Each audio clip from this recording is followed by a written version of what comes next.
കേരളത്തിന്റെ നിയമസഭാ തിരഞ്ഞെടുപ്പിന്റെ വോട്ടെടുപ്പ് ഏപ്രിൽ 9 വിജയകരമായി പൂർത്തിയായിരിക്കുകയാണ്. മെയ് 4 നടക്കാനിരിക്കുന്ന വോട്ടെണ്ണലിലേക്ക് സംസ്ഥാനം ഉറ്റുനോക്കുമ്പോൾ UDF ക്യാമ്പിൽ ഇപ്പോൾ നടക്കുന്നത് അപ്രതീക്ഷിതമായ ചില അധികാര വടംവലികളാണ്. തിരഞ്ഞെടുപ്പ് ഫലം പുറത്തു വരുന്നതിന് മുൻപേ ആരാകണം അടുത്ത മുഖ്യമന്ത്രി എന്നതിനെ ചൊല്ലി കോൺഗ്രസിനുള്ളിൽ ഉടലെടുത്ത വിവാദങ്ങൾ പാർട്ടിയെയും മുന്നണിയെയും ഒരുപോലെ പ്രതിരോധത്തിലാക്കിയിരിക്കുന്നു. ഈ പശ്ചാത്തലത്തിലാണ് മുതിർന്ന നേതാവും മുൻ പ്രതിപക്ഷ നേതാവുമായ രമേശ് ചെന്നിത്തലയുടെ പ്രതികരണങ്ങൾ പ്രസക്തമാകുന്നത്. സോഷ്യൽ മീഡിയ അല്ല കേരളത്തിലെ കോൺഗ്രസിന്റെ മുഖ്യമന്ത്രി തീരുമാനിക്കുന്നതെന്ന രമേശ് ചെന്നിത്തലയുടെ പ്രസ്താവന വ്യക്തമായൊരു സന്ദേശമാണ് നൽകുന്നത്. ആധുനിക കാലഘട്ടത്തിൽ പ്രചാരണങ്ങൾക്കും ആശയവിനിമയത്തിനും സാമൂഹിക മാധ്യമങ്ങൾ വലിയ പങ്ക് വഹിക്കുന്നുണ്ട്. വിദേശികളിൽ നിന്നുള്ള പ്രവാസികൾ ഉൾപ്പെടെയുള്ളവർ UDFന് വേണ്ടി സോഷ്യൽ മീഡിയയിൽ നടത്തിയ ഇടപെടലുകൾ ചെന്നിത്തല അഭിനന്ദിക്കുന്നുണ്ടെങ്കിലും ഭരണപരമായ തീരുമാനങ്ങൾ അണികളുടെ ആവേശത്തിന് വിട്ടുകൊടുക്കാൻ കഴിയില്ലെന്ന് അദ്ദേഹം ഉറപ്പിച്ചു പറയുന്നു. കോൺഗ്രസ് ഒരു കേഡർ പാർട്ടി അല്ലെങ്കിലും കൃത്യമായ സംഘടനാ സംവിധാനമുള്ള പ്രസ്ഥാനമാണ്. മുഖ്യമന്ത്രിയെ തിരഞ്ഞെടുക്കാൻ വ്യവസ്ഥാപിതമായ മാർഗങ്ങളുണ്ട്. നിയമസഭാ കക്ഷി നേതാവിനെ തിരഞ്ഞെടുക്കുന്നത് തിരഞ്ഞെടുക്കപ്പെട്ട MLA-മാരുടെ യോഗത്തിലാണ്. അതിന് കേന്ദ്ര നേതൃത്വം അയക്കുന്ന നിരീക്ഷകർ മേൽനോട്ടം വഹിക്കും. ഈ കീഴ്വഴക്കങ്ങൾ നിലനിൽക്കെ സൈബർ ഇടങ്ങളിൽ ചില നേതാക്കൾക്കായി പോസ്റ്റർ യുദ്ധം നടത്തുന്നതും വ്യക്തികേന്ദ്രീകൃതമായ പ്രചാരണങ്ങൾ നടത്തുന്നതും പാർട്ടിയുടെ അച്ചടക്കത്തിന് നിരക്കാത്തതാണെന്ന് അദ്ദേഹം ചൂണ്ടിക്കാട്ടുന്നു. ജനങ്ങൾ വോട്ട് രേഖപ്പെടുത്തിയ മെഷീനുകൾ സുരക്ഷിതമായി സ്ട്രോങ് റൂമുകളിൽ ഇരിക്കുന്നതേയുള്ളൂ. ഫലം എന്തുതന്നെ ആയാലും മെയ് 4 മാത്രമേ അറിയാൻ സാധിക്കൂ. ജനവിധി പോലും പുറത്തു വരുന്നതിന് മുൻപ് മുഖ്യമന്ത്രി പദവിക്കായി അവകാശവാദം ഉന്നയിക്കുന്നതും ഗ്രൂപ്പ് തിരിഞ്ഞ് ആക്രമിക്കുന്നതും രാഷ്ട്രീയമായി വലിയ തിരിച്ചടി ഉണ്ടാക്കുമെന്ന് ചെന്നിത്തല ഭയപ്പെടുന്നു.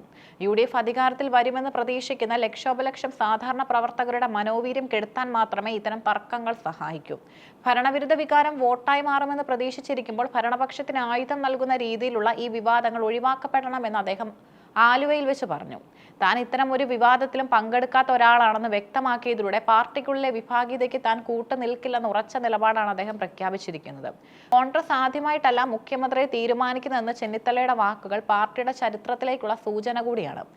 കരുണാകരൻ, AK ആന്റണി, ഉമ്മൻചാണ്ടി തുടങ്ങിയ പ്രഗത്ഭരായ നേതാക്കളെ മുഖ്യമന്ത്രി സ്ഥാനത്തേക്ക് എത്തിച്ചപ്പോഴും കോൺഗ്രസ് ഇത്തരം കീഴ്വഴക്കങ്ങൾ പാലിച്ചിട്ടുണ്ട്.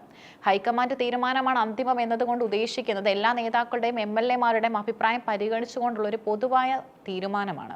KPCC അധ്യക്ഷൻ K സുധാകരനുമായുള്ള തന്റെ സൗഹൃദത്തെക്കുറിച്ചും അദ്ദേഹം പരാമർശിച്ചതും ശ്രദ്ധേയമാണ്. പാർട്ടിക്കുള്ളിൽ ഐക്യമാണ് ഇപ്പോൾ പ്രധാനം. നേതാക്കൾ തമ്മിൽ പരസ്യമായി കൊമ്പ് കോർക്കുന്നത് അണികൾക്കിടയിൽ ആശങ്കയുണ്ടാക്കുന്നു. VD സതീശൻ, KC വേണുഗോപാൽ തുടങ്ങിയവരുടെ പേരുകൾ ചർച്ചകളിൽ നിറയുമ്പോഴും താൻ ഇതിൽ നിന്ന് ബോധപൂർവം മാറി നിൽക്കുകയാണെന്ന് ചെന്നിത്തല വ്യക്തമാക്കുന്നു. UDF എന്നത് ഒരു മുന്നണിയാണ്. മുസ്ലിം ലീഗ് ഉൾപ്പെടെയുള്ള ഘടകകക്ഷികൾ കോൺഗ്രസിലെ ഈ തർക്കങ്ങളെ വലിയ ആശങ്കയോടെയാണ് കാണുന്നത്. മുന്നണിയിലെ പ്രധാന കക്ഷിയിൽ ഇത്തരം അസ്വാരസ്യങ്ങൾ ഉണ്ടാകുന്നത് ഭരണ തുടർച്ച ആഗ്രഹിക്കുന്നവർക്ക് ദോഷകരമാകും. എല്ലാവരും അംഗീകരിക്കുമെന്നതാണ് കീഴ്വഴക്കമെന്ന് ചെന്നിത്തല പറയുമ്പോൾ മുന്നണി സംവിധാനത്തിനുള്ളിലെ വിശ്വസ്തത തകർക്കരുതെന്ന മുന്നറിയിപ്പും അതിലുണ്ട്. ജനങ്ങൾ UDFന് വോട്ട് ചെയ്തത് ഒരു ഐക്യമുന്നണി എന്ന നിലയിലാണ്. ആ വിശ്വാസത്തെ വഞ്ചിക്കുന്ന രീതിയിലുള്ള ചർച്ചകൾ ആർക്കും ഗുണകരമാകില്ല. മെയ് 4 ഈ വിവാദങ്ങൾ അടങ്ങുമോ എന്നതാണ് രാഷ്ട്രീയ കേരളം ഉറ്റുനോക്കുന്നത്. ഹൈക്കമാൻഡ് കർശന നിർദ്ദേശം നൽകിയിട്ടും സൈബർ ഇടങ്ങളിൽ ഗ്രൂപ്പ് പോര് തുടരുകയാണ്. ഇതിന് പിന്നിൽ പുറത്തുനിന്നുള്ള ശക്തികളുടെ ഇടപെടൽ ഉണ്ടെന്ന് രാഘവൻ ഉൾപ്പെടെയുള്ള നേതാക്കൾ ആരോപിക്കുന്നുണ്ട്. കോൺഗ്രസ് നേതാക്കൾ ഇത്തരം കെണികളിൽ വീഴരുതെന്നാണ് ചെന്നിത്തല ആഗ്രഹിക്കുന്നത്. വിവാദങ്ങളെക്കാൾ കൂടുതൽ ഫലം വന്നതിനു ശേഷമുള്ള പ്രവർത്തനങ്ങളിലാണ് ശ്രദ്ധ കേന്ദ്രീകരിക്കേണ്ടത്. സാമ്പത്തിക പ്രതിസന്ധി ഉൾപ്പെടെയുള്ള നിരവധി വെല്ലുവിളികൾ സംസ്ഥാനം നേരിടുമ്പോൾ ഒരു പുതിയ സർക്കാരിന് മുന്നിലുള്ളത് വലിയ ഉത്തരവാദിത്തങ്ങളാണ്. അത് മനസ്സിലാക്കാതെ അധികാരമോഹത്തിന് പിന്നാലെ പോകുന്നത് ജനങ്ങൾക്കിടയിൽ പാർട്ടിയെ അവമതിപ്പിലാക്കും. രമേശ് ചെന്നിത്തലയുടെ നയതന്ത്രപരമായ ഇടപെടൽ കോൺഗ്രസിനുള്ളിലെ അധികാര പച്ചപ്പ് ആഗ്രഹിക്കുന്നവർക്കുള്ള ഒരു കനത്ത താക്കീതാണ്.